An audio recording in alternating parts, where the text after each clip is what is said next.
Udang dan bileh crispy renyah milik Yanti Mala, warga Gampong Tumpok Tengah Kecamatan Banda Sakti Kota Lok Semawe menjadi primadona bagi pecinta kuliner. Bukan hanya di daerah, produk usaha mikro kecil menengah, UMKM, milik Ibu Yanti sapaan akrab Yanti Mala, kini sudah tembus ke pasar internasional, diantaranya, Malaysia dan Singapura. Pelaku UMKM, Yanti Mala menceritakan awal mula ia menggeluti usaha tersebut pada tahun 2019 lalu.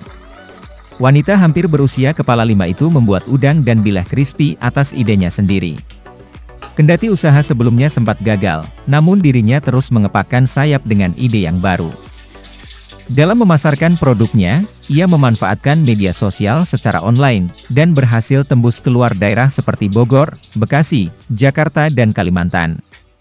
Selain itu, produknya ini juga tembus ke pasar luar negeri, salah satunya ke Kuala Lumpur Malaysia, dan Singapura.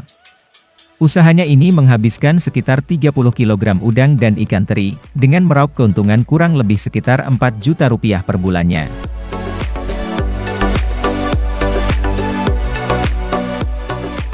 Ibu pertama buat udang bileh crispy ini termotivasi dari mana, Bu? Sendiri aja, karena kan sebelum usaha ini ibu punya usaha lain tapi kayaknya nggak menghasilkan gitu kan, tapi begitu ibu teringat oh ini kayaknya udang crispy ini ibu-ibu suka ya. Jadi ibu-ibu yang kerja nggak sama masak ya kan, jadi ibu buatlah pertama dengan kemasan biasa harga 10.000.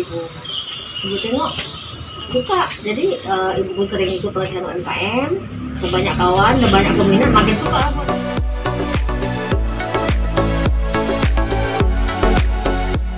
Dari Lok Semawe, Putri Surafurna, AJNN, mengabarkan.